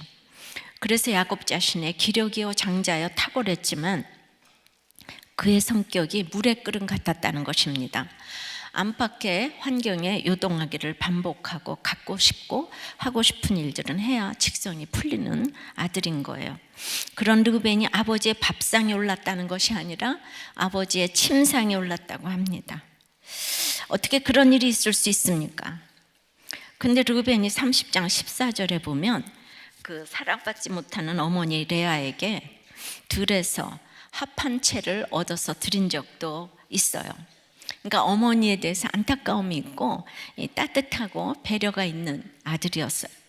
이런 그가 자기의 소모 라헬의 몸종 비라와 통관하니라. 비라를 겁간한 것이 아니라 서로 통관한 것은 지금으로 보면은 장자의 특권, 평판, 명예 다 내려놓은 세기적인 사랑이라고 할 수 있지 않을까요? 엊그제 큐티 본문에도 야곱의 딸 디나를 너무너무 사랑해서 범한 세겜의 사랑과 별반 다를 것이 없습니다. 세겜은 복수해줄 형도 없으니 더 불쌍하지 않습니까? 양육 쇼크라는 책에 보면 학교 안에서 일어나는 온갖 비열한 결혼에 순종한 다말의 의로운 행위를 통해 메시아의 혈통적 계보가 야곱에서 요셉이 아니라 유다로 이어짐을 이미 처음부터 보여주시고 시작을 하는 거예요. 우리는 이미 만세전부터 택함받은 사람인 거예요. 이 언약적 사건입니다. 유다는 며느리 다말이 대를 잇기 위해 자신을 속이고 동침한 것을 그녀는 나보다 옳도다. 영어로 she is more righteous than I. 왜 자기 입으로 이 죄를 고백했는데요. 그 죄는 아들이 계속 죽으니까 내가 첫째, 둘째 다 죽어서 셋째 아들까지 죽으면 안 될 것 같아서 그 다말의 남편으로 기업으로 셋째 아들을 주지 않고 계대 결혼에 순종하지 못한 죄를 회개하고 자신의 연약한 믿음을 회개하는 의미도 유다의 고백 속에 담겨 있어요. 그러니까 자신은 이제 믿음으로 이 사건을 바라보게 됐다고 그래요. 그래서 righteous, 의라는 얘기를 썼어요. righteous. 그래서 나는 이제 믿음으로 의롭게 됐다는 표현을 한 것입니다. 이미 야곱은요 38장에 이 고백을 알고 있었어요. 유다가 정답이란 걸 알고 있었습니다. 그럼에도 요셉을 고집하다가 너무나도 험악한 인생을 살았어요. 계대 결혼의 죽은 자를 대신하는 행위는 죄인을 대신하여 죽으시는 그리스도의 행위의 앞선 모형입니다. 그래서 야곱에게서 유다에게로 이어진 메시아의 계보는 유다에서 베레스로, 베레스에서 보아스로, 보아스에서 다윗으로 이어지고 바로 다윗의 후손으로 이제 여자의 후손을 통해 메시아의 탄생으로 이어지는 예수 그리스도 탄생의 족보를 이루는 것입니다. 루키 4장 12절에 여호와께서 이 젊은 여자로 말미암아 내게 상속자를 주사 내 집이 다 같이 다말이 유다에게 낳아준 베레스의 집과 같게 하시기를 원하노라. 할렐루야. 어렵죠? 그래도 제가 설명 너무 잘하지 않았어요? 이해되셨어요? 다음에 또 해줄게요. 정말 우리들 교회 주제가예요 이게. 르우벤은 육적 장자이고 요셉은 2배를 받은 실질적 장자이지만 유다는 메시아의 조상이 될 것이라는 큰 축복, 영적 장자권을 받았다는 얘기입니다. 이게 역대상 5장 2절에 나옵니다. 유다는 평생 찬양에도 아깝지 않은 은혜를 받았어요. 왜입니까? 주님이 기뻐하시는 회개를 했기 때문에. 무슨 일이 와도 유다는 감사와 찬양이 저절로 나올 수밖에 없어요. 우리가 요셉이 열매가 많은 것 같고 형제들에게 찬양받는 것 같아도, 그리고 이 땅에서 아무 열매가 없어 보이는 유다가 이 땅에서 요셉에게 무릎을 꿇어도 하나님은 유다를 형제의 찬송이 되게 하셨습니다. 그러나 이미 중보자, 화해자로 활약을 하고 있으나 지금까지도 이 유다를 알아보기가 쉽지 않은 것이 우리들의 한계입니다. 저도 알아요. 여러분들이 요셉 좋아하는 거. 그러니까 진정한 회개만이 자기 희생의 축복을 할 수 있고 이 희생을 통해서 온 세상을 다스리는 축복을 받습니다. 결국 오늘 최고의 유언은 회개하랍니다. 아셨습니까? 회개하랍니다. 적용은 여러분은 육적 장자입니까? 실질적 장자입니까? 영적 장자입니까? 이 얘기는 쉽게, 여러분은 진정한 회개와 회개의 신앙 고백이 있습니까? 우리들 교회에서는 정말 목장과 목자 나누면서 많은 유다가 나오는 것 같아서 제가 너무너무 감사합니다. 우리들의 모든 문제는 이 돈 문제인 거예요. 이 어떤 친정 재산 상속 때문에 목자님이 너무나 시끄럽다고, 그래가지고 이제 딸들과 엄마의 전쟁을 하는데 막 그냥 이 딸들이 엄마랑 싸우다가 엄마 우리 재산 그렇게 안 주면 엄마 지옥 가 까지 얘기를 했는데, 언니들이 나는 우리 집에서 제일 이해심 많은 사람의 아이콘으로 살고 있기 때문에 언니들이 나한테만 전화를 해가지고 자신들의 의견을, 내 이야기를 전해주기를 바란다는 거예요. 엄마는 아들에게 많이 주고 싶어 하고, 문제는 이제 딸들에게 주려는 땅이 많이 올라서 엄마가 그렇게 머리를 써가지고 이걸 안 주려고 한대요. 그 땅이 올라버려가지고 딸들이 난리가 났대. 엄마가 너희가 수고했구나, 미안하다 그랬다면 딸들이 괜찮다고 할 건데 엄마는 꼭 아들들의 엄마인 것처럼 말하니까 분노를 사고 있는데, 자, 이 나눔을 하니까 평원님이 이랬어요. 집사님은 엄마가 이 안 준다고 하면 서운한 거 없어요? 그리고 그 집에는 믿는 사람이 집사님밖에 없어요? 그랬더니 아니죠, 저도 서운하죠. 근데 우리 엄마는 명예권사고 언니도 다 교회 다니고 저도 교회 다니고 다 교회 다녀요. 오빠들만 안 다녀요. 평원님이 교회 다니는 딸들이 그러니 얼마나 본의 안 되겠어요. 딸들이 재산 형성에 기여한 바가 없다면서요. 옛날 어른들은 남아선호가 심해요. 그리고 정신이 오락가락 하시는데 뭘 바라세요? 어머니는 제대로 판단할 수 없으세요. 집사님은 입 꾹 다무세요. 그리고 언니들 장단에 춤추지 말아요. 이러고 이제 처방을 하면서 평원님 간증을 했습니다. 저는 우리 아버지가 저한테 전 재산을 다 맡기고 미국 가셨는데요, 그거 관리하느라고 얼마나 힘들었는지 몰라요. 세금 내치고 고치고 얼마나 할 일이 많은지, 그 건물 관리하느라고. 근데 끝에 가서 우리 5 형제들이 다 천사인 줄 알았는데 빨리 그 건물 팔아서 자기 목 내놓으라고 해댔다는 거예요. 근데 그 15년 전에 그냥 상속세가 1억 8천이 나왔다는 거예요. 얼마나 큰 건물인지 알겠죠? 근데 그 세금은 또 다 자기 보고 내라고 다들 가만히 있었대요. 그래서 막 이거저거 다 저기 해가지고 팔아가지고 세금을 냈대요. 그런데 우리 아버지 유언이 그 건물을 팔지 말고 제일 어려운 형제를 줘라, 최고의 유언을 하신 거예요. 그래가지고 그것을 이제 자기가 상속세까지 내고 과부가 된 언니한테 딱 줬다는 거예요. 근데 기가 막힌 거니 언니가 전혀 고마우지 아니하고 네가 세금 다 떼어먹고 뭐가 문제가 있으니까 주는 거 아니야? 이러면서 저를 1년간이나 뒷조사를 했어요. 그때 큐티하고 목사님 말씀 듣지 않았다면 저도 법적으로 소송했을 거예요. 그때 양육숙제 하는데 본문 말씀이 아브라함이 롯에게 자기 재물을 다 내어주고 하는 그 본문을 묵상을 하고 또 했대요. 근데 제가 생각한 건 그때 아버지가 제 이름으로 그 건물을 남겨주셨다면 정말 큰일 날 뻔했어요. 재물을 많이 받는 것이 얼마나 정말 벌이라는 걸 알았습니다. 그 건물이 지하철역 앞에 있어서 건물값이 또 너무 올랐어요. 그러니까 우리 남편이 네가 왜 나랑 상의도 안 하고 이거 좋냐면서 화를 냈어요. 바람피는 남편이. 그런데 그거 있었으면 나는 100% 1000% 남편과 이혼했어요. 여러분은 이제 알 사람은 알겠지만 그때가 우리 남편이 그 유명한 차바람 집사 아니겠어요? 그러니까 이제 바람 펴서 맨날 이혼하자고 하는 때, 가장 힘들 때인데 집에서는 남편이 그러고 밖에서는 5 형제들이 다 뜯어먹으려고 하고, 말씀 적용으로 그 건물을 과부 언니한테 1원도 안 받고 줬는데, 그런데 분쟁이 있는 곳에서 나 한 사람이 죽어지니 온 집안이 조용해졌어요. 집사님, 믿음 없는 언니에게 우리들 언어 쓰지 마세요. 그리고 엄마한테 언니들이 원하는 것은 엄마 마음이 열리는 것이라고 말하세요. 언니들이 집사님 앞세워서 하고 싶은 말 하는데 집사님도 지혜롭게 좀 포장해서 말하세요. 만일 엄마가 집사님만 주면 언니들이 난리 날걸요. 87세 어머니는 오늘 한 이야기 내일 되면 기억 못해요. 엄마 이야기 하나도 믿지 마세요. 언니들과는 지금 잘 지내는 것 같아도 돈이라는 것이 있어서 이권 다툼이 되면 그냥 어느 날 꽝 하고 폭발해요.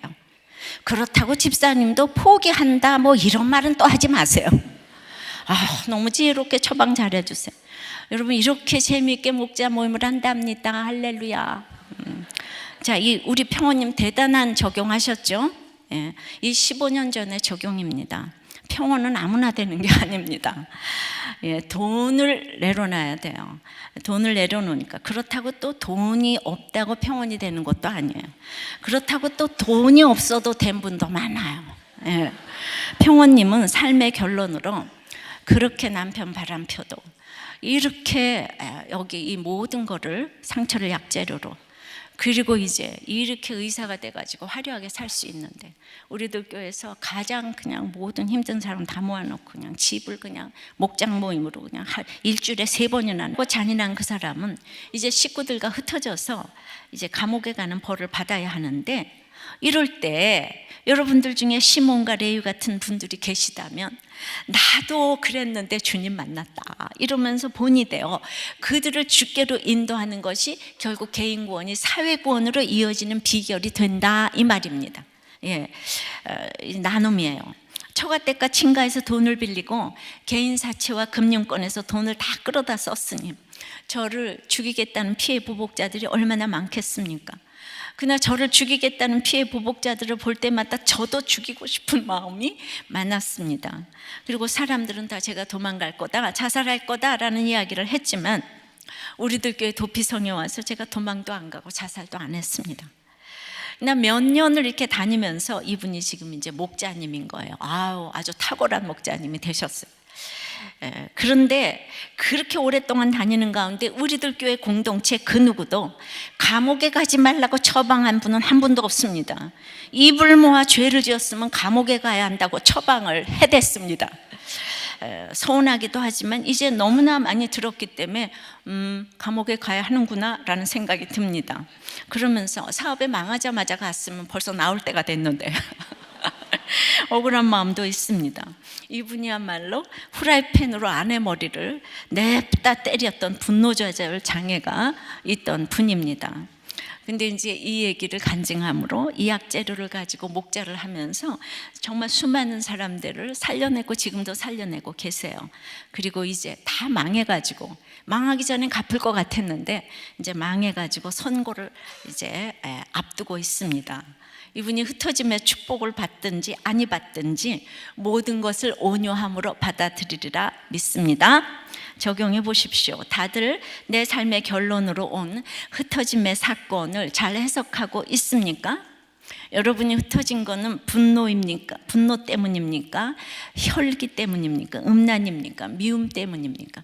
여러분이 흩어진 이유는 무엇입니까? 삶의 결론인데, 그러나 그 흩어지는 축복을 통해서 여러분은 온유함을 배우시기를 바랍니다. 이제 역할 모델이 있어야 된다는 거예요. 네 번째, 최고의 유언 네 번째는 자기 희생의 축복입니다. 유다에게는 요셉과 더불어 5절이나 축복의 말씀을 주셨어요. 8절입니다. 유다야, 너는 내 형제의 찬송이 될지라. 네 손이 네 원수의 목을 잡을 것이요 네 아버지 아들들이 네 앞에 절하리로다. 유다는 찬양하다, 찬송하다, 고백하다라는 뜻이 있습니다. 가장 높은 리더십은 원수의 목을 잡기 위해서 하나님의 도움이 아니면 한시도 살 수 없다고 부르짖는 자에게 주어집니다. 원수는 내 속에 욕심, 이기심도 다 해당됩니다. 그래서 여러분들은 자기 자신의 이 원수를 잡기 위해서 그렇게 기도합니까? 9절, 유다는 사자 새끼로다. 내 아들아, 너는 움킨 것을 찢고 올라갔도다. 그가 엎드리고 웅크림이 숫사자 같고 암사자 같으니 누가 그를 범할 수 있으랴. 유다는 너무 화해자, 중재자인데 동물 중에서 가장 용장인 사자 새끼로, 그러니까 그 자기 희생의 카리스마는 사자 새끼로 나오는 거예요. 그리고 움킨 것을 찢고 올라갔대요. 어떤 문제도 해석하고 올라갈 수 있어. 그리고 엎드리고 웅크림이 숫사자 같고 암사자 같으니 그가 가만히 있어도 이제 범할 수 있는 사람이 없다는 것입니다. 자기 희생의 축복은 이렇게 엄청난 카리스마와 리더십으로 이렇게 나타나게 되는 것입니다. 10절에 규가 유다를 떠나지 아니하며, 규는 홀이죠. 통치자의 지팡이가 그 발 사이에서 떠나지 아니하기를, 실로가 오시기까지, 예수님이 오시기까지 그에게 모든 백성이 복종하리로다. 근데 이 모든 백성이, 물론 이런 그 리더십이 주어지지만 보니까 모든 백성이 요셉에게 복종하는 게 아니라 형제들도 유다에게 복종하는데 백성도 유다에게 복종한다고, 이런 축복을 주셨어요. 12절입니다. 그의 나귀를 포도나무에 매며 그의 암나귀 새끼를 아름다운 포도나무에 맬 것이며 또 그것을 포도주에 빨며 그의 복장을 포도즙에 빨리로다. 포도나무는 평화, 기쁨, 또 번식력의 상징이에요. 그러니까 그냥 막 번식돼서 나가는 거예요. 엄청난 부자가 아니면 그 나귀는 식물을 먹기에 보통 포도나무에 매지 않습니다. 그런데 엄청난 부자가 아니면 아름다운 포도나무에 나귀를 메어 포도를 먹게 할 수 없습니다. 물 대신 포도주를 사용해 옷을 빨지도 않겠지만, 그러나 메시아 시대에는 모든 것이 풍성하기에 이게 하나도 문제가 되지 않는 것, 풍성함이 있다는 것. 포도나무, 포도즙에 빠는 것은 그것이 굉장히 아름답기도 하지만, 포도나무는 관상용이 아니라 밟혀서 포도주가 되는 아름다운 희생을 의미합니다. 그런 희생으로 일해도 눈이 붉고 이는 하얗게 되는 아름다움이 있다는 것입니다. 결국 성도의 목적은 자기 희생인데, 자기 희생을 할 수 있는 축복을 주셨습니다. 그래서 자원에서 늘 섬기는 분들에게 이 유다의 복을 주셨어요. 저보다 더 복을 받을 분들이 우리들 교회는 너무 많아요. 인정받는 리더십은 자기 희생이 없고는 안 된다는 것을 뜻합니다. 그러면 르벤과 유다의 차이가 무엇입니까? 르벤이 왜 탁월하지 못하다고 합니까? 르벤은 서머 비라와 동침한 것에 대해서 회개했다는 얘기가 없습니다. 이 사람은 그냥 불륜이었어요. 르벤이 탁월하지 못한 이유가 거기에 있습니다. 똑같은 죄를 지었어요. 유다는 르벤은 서머 비라와, 유다는 며느리와 동침해서 누구 죄가 더 나쁩니까? 예. 그러나 회개하면 가장 탁월한 유다가 되어서 예수님의 조상이 되고, 회개하지 않으면 영원히 탁월하지 못한 장자 르벤이 된다는 거죠. 야고보 마지막 요원에서 완전히 회개한 유다를 인정했기 때문에 유다가 며느리와 가늠한 얘기를 하나도 하지 않았어요. 우리 형제들의 찬송이 된다고 했어요. 근데 르벤은 회개하지 않았기 때문에 그 문제를 다뤘습니다. 유다에 대해서 하나도 잘못을 지적하지 않았습니다. 회개한 자는 하나님이 죄를 도말하시고 하나도 기억하지 않으신다는 모델로 가장 기가 막힌 죄를 지은 유다를 주인공으로 세운 것입니다. 할렐루야. 그러니까 죄의 경중에 있는 것이 아닙니다. 회개했는가 안 했는가, 이거가 정말 축복의 바로메타라는 것입니다. 이제 주님은 남을 향하고 공동체를 위한 희생을 너무나 눈여겨보십니다. 희생적인 삶을 사는 유다의 축복은 가장 탁월한 축복이고 영원한 축복입니다. 이제 늘 여러분 많이 들었지만은 이거를 좀 이제 제가 구속사적인 설명을 좀 해봅니다. 창세기 38장 이 유다와 다말 사건은 그리스도의 계보가 요셉에게로 내려가는 것이 아니라 유다에게로 이어짐을 보기 위해서 창세기 37장 요셉의 이야기 시작하면서 38장에 긴급히 유다 얘기를 배열했어요. 그러니까 요셉 이야기는 창세기 후반부를 그냥 찬란하게 장식하지만은 요셉의 이야기가 시작되는 37장 2절에 뭐라고 시작을 하는가 보면 좀 띄워주실까요? 요셉의 이야기를 시작하면서 야곱의 족보는 이러하니라 요셉이 17세에 이렇게 시작을 하는 거예요. 그러니까 이것은 야곱의 족보라는 거예요. 야곱이 주인공이라는 거예요. 야곱이 주인공이라고 하면서 요셉의 이야기를 풀어가는 것을 주목해야 합니다. 그러니까 우리가 그 쭉 다 이 49장까지 읽어오면서 야곱이 하고 싶은 거 다 하느라고 험악한 삶을 살았으나 끝내 주님이 야곱을 이기셨다는 얘기를 하고 계시는 거예요. 정말 제가 눈물이 날 정도로 그 야곱에 대해서 묵상을 하게 됩니다. 처음부터 주인공은 요셉이 아니고 야곱의 험악한 이렇게 삶이었어요.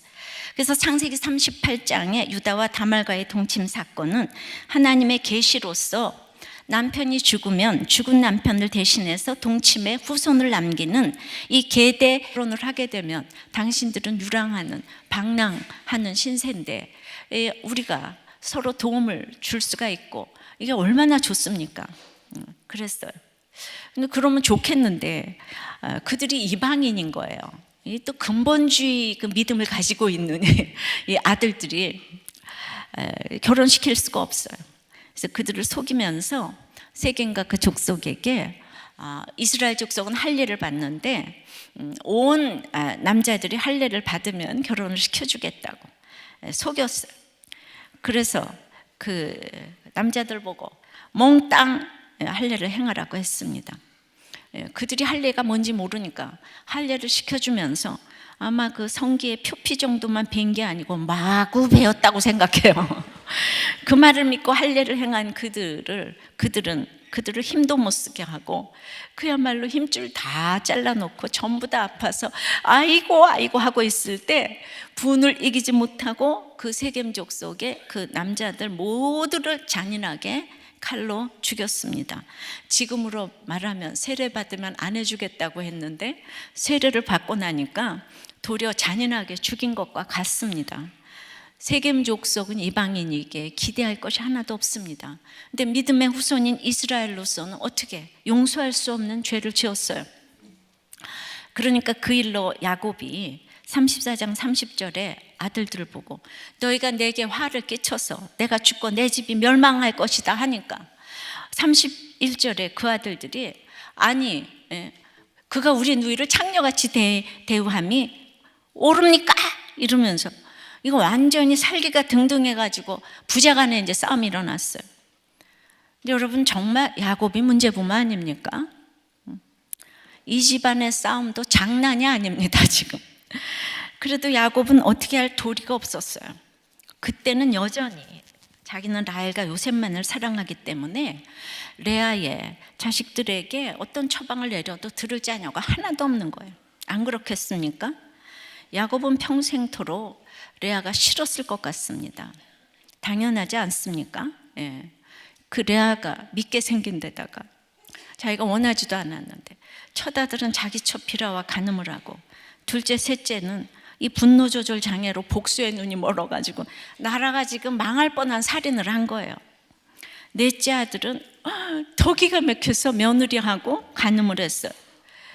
게다가 딸은 강간까지 당했어요. 그냥 온 식구가 음란해요 지금. 레아의 자녀들이 그러니까 레자도 듣기 싫고 그 엄마의 그 아들이라고 생각했을 것입니다. 레아만 생각하면 너무 슬픈 거예요. 남편 사랑도 못 받는데 그 레아는 참 믿음이 있었다고 생각이 되는데 어떻게 이런 세계적인 죄들만 다 짓는 아들들이 자기에게서 나오는데 요셉은 얼굴도 준수하고 그래서 이뻐하는 라헬에게서는 이 모범생이 나오고 세계적인 또 모범생이에요. 이쪽은 세계적인 죄를 짓고 있는데 이쪽은 세계적인 모범생이 이쁜 집만 골라 하니까 정말 험악한 인생을 살면서 야곱에게 아무리 말씀을 하셔도 그냥 좋은 건 라헬과 요셉인 거예요. 안 그렇겠습니까? 예? 우리는 이 드라마를 써야 돼요. 이게 큐티를 할 때. 그러니까 야곱은요. 레아의 이 소생 시므온이 애굽의 인질로 잡혀갔을 때 하나도 애통해하지 않았어요. 그러니 자녀들이 야곱의 말을 듣겠습니까? 야곱은 라헬과 요셉 사랑하느라고 모든 자녀들을 바로잡는데 평생이 걸렸습니다. 마지막에 진정으로 라헬과 요셉을 내려놓았기 때문에 이것을 한 성령이 아들들에게도 가르쳐 주시기 때문에 바로 오늘 이 유언이 최고의 유언으로 먹혀 들어가는 것입니다. 그러나 야곱이 차별해 주었기에 유다가 요셉의 조상이 예수님의 조상이 되었으니 사실 좋고 나쁘고가 어디 있겠습니까? 아이러니컬하지 않습니까? 야곱이 그렇게도 사랑한 라헬은 약속의 땅에 못 묻혔고 그 기가 막힌 모범생 요셉의 후손은 평생 예수님의 조상 유다 지파를 괴롭혔어요. 그리고 둘째 아들 베냐민 지파에서도 예수님의 조상 다윗을 그렇게 악랄하게 괴롭힌 사울 왕이 바로 베냐민 지파에서 나왔어요. 우린 정말 사랑 타령 좀 그만해야 되지 않을까요? 잠깐이라는 거죠. 이 땅에서 사랑받아도 사랑받지 않아도 중요한 거는 우리 예수를 믿어야 되는데 여러분 문제 자녀가 얼마든지 잘 믿을 수 있습니다. 희망을 가지시기 바랍니다. 길고 짧은 건 대봐야 합니다. 그래서 문제아는 없고 문제 부모만 있다. 제 책을 읽어야 됩니다. 그래서 두 지파에게 임할 하나님의 저주는 그들이 이스라엘 지파 가운데 흩어질 것이라는 벌로 구체화되었습니다. 실제로 시므온 지파는 나중에 유다 지파에 흡수됨으로써 독립적인 지파로서의 위치를 상실하고 말았습니다. 근데 레위는 살인을 하고 하나님께 진노를 받았지만 아론의 금송아지 숭배 사건 때 그 백성들을 처단하는 일에 헌신하면서 그 진노에서 돌이켜졌습니다. 그래서 제사장 지파가 됐지만은 아무리 명성을 날려도 자기들만의 독자적인 땅을 소유하지 못한 채 여러 다른 지파들 속에서 흩어져서 살아야 하는 이 벌을 축복으로 주셨어요. 공의와 복수는 다른 것입니다. 이들은 젊은 혈기로 공의와 복수를 구별하지 못했습니다. 공의는 하나님 편에서 심판하는 것이고 복수는 내 사적인 감정으로 단죄하는 것입니다. 잔인한 건 하나님 자녀의 성품이 아닙니다. 원수를 갚는 것도 하나님 성품이 아니에요. 아무리 억울하고 분해도 참고 인내하며 원수를 갚는 것을 하나님께 맡기고 그것이 공의 하나님이 바라는 하나님 백성을 향한 하나님의 마음입니다. 예수님께서도 원수를 갚지 말고 사랑하라 그러셨잖아요. 살아가는 동안 억울하고 분한 일 너무나 많았지요. 혹시 그걸 아직도 생각하면서 억울해하고 언젠가는 복수할 거라고 이를 갈고 있지는 않습니까? 제가 어떤 상황에서도 가해자라는 생각을 해보라고 하니까 그 설교를 정말 들어줄 수가 없어서 중간에 나갔다고, 목사님은 참 오래 살 거라고 이렇게 나눔한 걸 봤어요. 정말 그 상황을 들어보니까 정말 일생 힘들었겠더라고요. 여러분, 이 세상은 진짜 공의롭지 못해요.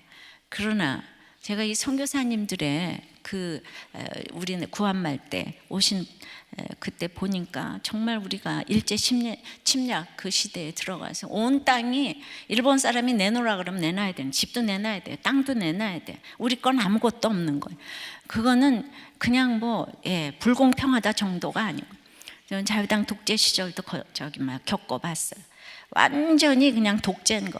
우리가 그 시대를 생각하면 억울한 것 너무너무 많지만은 그럴수록 그러니까 복음이 들어가서 우리가 이 정도로 그래도 변해졌습니다. 다 억울하지만은 우리가 정말 생명 내놓는 사랑으로 이제 이거를 바꿔가야 될 것이에요. 야곱은 시몬과 레위를 보고 너희들도 얼마나 인생이 힘들었냐, 이제 마지막에. 그렇지만 그 문제는 짚고 넘어가야겠다. 너무 큰 죄를 지었기에 너희는 흩어져서 살아야 한다. 흩어짐의 십자가를 지고 이 세상의 모든 잔인함과 분노의 사람들에게 사명을 가지고 살아가라. 르벤과 시몬과 레위에 대한 유언은 인생에서 사람이 제일 많이 짓는 죄들을 언급합니다. 간음, 미움, 분노, 살인 등. 근데 분노대로 혈기대로 살기로 든다면 나누며 흩어지는 벌들이 온다는 거예요. 분노하고 살인한 너희가 축복을 받으려면 흩어져서 이렇게 살아서는 안 된다고 그 얘기를 하라는 거예요. 보세요. 분노하는데 부자들은 돈이 있으니까 금세 흩어져서 사는 거예요. 부부간에도 돈이 있으면 금세 흩어져서 사는 거예요. 이게 벌이라는 거예요. 흩어지는 게 벌이라는 거예요. 그러니까 흩어짐을 당한 너희가 이 얘기를 하라는 거예요. 그래서는 안 된다. 그 분노대로 이혼해서도 안 된다. 갈라서도 안 된다고. 교수가 부인을 죽이고 그것도 모자라서 내언녀에게 덮어 씌우려는 기사를 봤어요. 탁월한 행위, 잔인함, 이제 고문 등 소위 괴롭히기를 일삼는 나쁜 아이들이, 그런 나쁜 아이들이 그 잔인한 행동을 저지르는 게 아니라는 것입니다. 오히려 대부분은 인기있고 아이들이 좋아하며 존경하기까지 하는 아이들이 그런 행동을 저지른대요. 근데 아동 발달의 관점으로 보면 진짜 사회적인 능력이 뛰어난 아이는 공격적이지 않다는 게 오랫동안 복음처럼 인정받고 있었어요. 근데 이 아이들은 정확하게만 사용하면 친절함도 잔인함도 똑같이 효과적인 권력 도구가 된다는 것을 알고 있었다는 거죠. 문제는 적절한 균형과 타이밍인데 이 두 전략을 교대로 사용하는데 숙달된 아이들은 다른 아이들에게 혐오감을 불러일으키는 게 아니라 오히려 매력적으로 보였다는 거예요. 이 아이들은 유명하기만 한 게 아니라 아이들도 교사들도 다 좋아하고 있었대요. 교사들은 이 아이들을 상냥하고 적용을 잘하는 아이로 평가했답니다. 공격성만을 사용하는 아이들이 늘 같은 결과로 안 좋은 평판에 빠지는 것과 달리 이중 전략을 구사하는 아이들은 다양한 수준의 이 공격성을 사용할 수 있었다는 것입니다. 저는 이런 탁월함이 바로 망하는 탁월함이라고 봅니다. 이런 탁월함이 양면의 얼굴을 가졌어요. 정말 이 사이코패스 같지 않습니까? 이런 탁월함이 르우벤을 망쳤기에 르우벤에게 너는 탁월하나 탁월치 못함의 벌을 통해서 탁월하신 주님을 바라보라고 처방을 내렸어요. 르우벤은 친절함으로 서머 비라를 공격했고 잔인함으로 아버지의 권위에 도전했습니다. 물의 끓음 같은 대단한 탁월함입니다. 이제 35장에 보면 야곱이 이 통간 소식을 들었을 때 그때 야곱이 들었다 그러지 아니하고 영적인 이스라엘이 들었다고 했어요. 그때 이스라엘은 이 르우벤을 야단치지 않았어요. 전 참 이상하다고 생각했습니다. 근데 다시 생각해 보니까 그때 라헬이 죽은 후에 괴로움 속에서 허물 맞는 내 자신의 문제도 해결되지 못하는 죄인인데 자식을 야단칠 자격이 있을까 생각했을 것 같습니다. 우리도 내 죄를 생각하며 내 주제에 누구를 야단치겠어 하면 나는 말 못해 하는 선생님도 부모도 많습니다. 그리고 부모가 야단을 친다고 자식이 변하는 것도 아님을 점점 야곱은 알아갔습니다. 그것을 평생 입을 다물다가 죽기 전에 정말 사랑하기 때문에 르우벤을 객관적으로 보고 믿음의 처방을 한 것입니다. 르우벤, 너는 나의 자손을 번성시킬 나의 능력이야. 너 때문에 내가 얼마나 힘이 났었는지를 아니? 너는 존귀한 아들이고 탁월한 아들이다. 그런데 아버지가 부탁하는 건 너의 죄가 탁월한 너의 손과 발과 마음을 다 묶었다는 것이지. 그러니까 악은 모양이라도 벌어야 되는 것이야 라고 아마 눈물을 뚝뚝 흘리며 유언을 했을 것입니다. 그래서 르우벤에게 후일에 당할 일은 탁월치 못함의 십자가를 지라는 것이에요. 복음은 장차받을 환난인데 혹시 여러분들이 내가 탁월치 못하면 내가 당해야 할 몫이라고 받아들이라는 것이에요. 그걸 받아들이면 진정으로 탁월해지는 비결입니다. 그리고 지금이라도 나의 탁월함이 한 번의 죄로 인하여 탁월치 못함으로 바뀌는 것에 대해서 경계를 삼아야 한다는 것입니다. 여러분이 아다시피 명문의과대학에 재학 중인 남학생들이 여학생 한 명을 집단으로 성추행한 사건이 있었습니다. 학교뿐 아니라 온 국민이 충격을 받았어요. 3명의 남학생들은 부모가 의사 변호사여서 부유한 가정에서 자랐고 성적도 상위권에 속했다고 했어요. 그런데 그 탁월한 자녀가 이렇게 되리라고 어찌 생각을 했겠습니까? 그러나 그 자녀들의 미래를 위해서는 이거 탁월하지 못하게 된 이 사건을 있어야 할 일이라고 생각하면 이게 축복의 벌이 될 수 있다는 것이죠. 이걸 해석을 잘해야 돼요. 과거 세간을 떠들썩하게 한 고위 광료들의 성추문 사건을 기억합니다. 정말 인간은 악하고 음란하다는 말이 참으로 맞습니다. 탁월함의 대명사인 분들이 한 번의 실수인지 숨겨진 것들이 드러난 것인지 몰라도 이 드러난 사건으로 탁월치 못함의 시대를 잘 겪어가시면 바로 이 모델로 르우벤을 썼다는 거죠. 탁월함은 탁월치 못함을 인정함으로 유지됩니다. 내가 탁월하지 못하다는 것을 아는 것이 깨끗함의 심령입니다. 하나님께서 쓰시고자 하는 사람은 탁월한 사람이 아니라 깨끗한 사람입니다. 그래서 우리가 무엇이 깨끗한 것인지 날마다 영적 이스라엘에게 늘 모여서 정말 목장에서 교회에서 이렇게 들어야 합니다. 바로 이 예언대로 르우벤 지파에서는 탁월한 왕도 사사도 선지자도 나오지 않았어요. 그리고 후에 약소 지파로 전락을 했습니다. 우리가 조상의 죄까지 갚아야 한다는 말이 바로 이 뜻입니다. 그럼에도 불구하고 르우벤이 연약한 믿음의 군상들을 보여주는 역할 모델로 쓰임받으라는 축복의 예언인 것입니다. 나는 왜 이렇게 부족해? 나는 왜 되는 일이 없을까? 자기 비하를 하지 말고 나의 탁월치 못함을 조상까지 생각해서 잘 받아들여서 또 다른 탁월치 못한 환경에 있는 사람들에게 설명을 잘해주는 이 역할을 기쁘게 감당하면 가장 탁월한 인생이 될 줄 믿습니다. 진정한 탁월함은 그래서 겸손함이고 깨끗함이고 거룩함입니다. 인생의 목적은 행복이 아니고 거룩이라는 명제는 어디에 서고 이렇게 적용이 됩니다. 그래서 이 역할이 이 땅에서 반드시 필요합니다. 그래서 이 역할로 르벤을 축복했어요. 적용해 보십시오. 탁월함을 잘못 사용하면 탁월치 못한 환경이 온다는 것을 인정합니까? 그래서 탁월치 못함을 통해 진정한 탁월함을 배우라는 것 또한 인정이 되십니까? 이 말이 정말 최고의 유언이라고 생각하십니까? 한번 나눠보세요. 자, 최고의 유언 세 번째는 그래서 흩어짐의 축복을 통하여서 온유를 배우라 이 뜻이 있습니다. 5절서부터입니다. 시몬과 레위는 형제요 그들의 칼은 폭력의 도구로다. 네오나 그들의 모의에 상관하지 말지어다. 내 영광아 그들의 집회에 참여하지 말지어다. 그들이 그들의 분노대로 사람을 죽이고 그들의 혈기대로 소의 발목 힘줄을 끊었음이로다. 그 노여움이 혹독하니 저주를 받을 것이요 분기가 맹렬하니 저주를 받을 것이라. 내가 그들을 야곱 중에서 나누며 이스라엘 중에서 흩으리로다. 야곱은 딸 디나가 세겜 그 추장의 아들에게 강간을 당했을 때 시몬과 레위가 칼을 들고 잔인하게 행동했던 걸 생각하고 있었습니다. 어제 그제 본문이죠, 그죠? 우리 큐티 본문입니다. 레아에게서 맨 마지막 디나라는 아름따를 낳았습니다.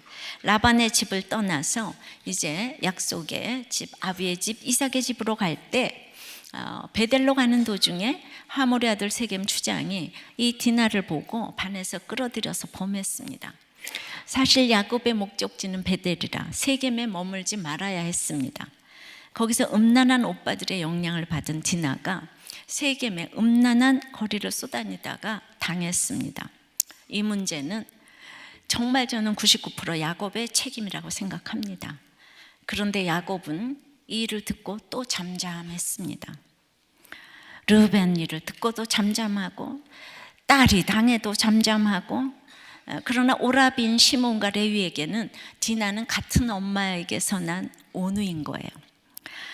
아버지가 아무 말도 안 하니 분기탱천에서 둘이 모의를 했습니다. 그리고 하몰의 아들 세겜에게 갔습니다. 여봐요, 왜 우리 동생을 허락도 없이 범했어요? 그러니까 그 세겜이 대답하기를 나는 정말 당신들의 누이를 사랑해요. 너무너무 사랑해요. 나에게 아내를 주면 재산을 다 주겠고 내가 왕후처럼 대접할 것이에요. 그리고 당신 족속이 우리 족속과 이렇게 결혼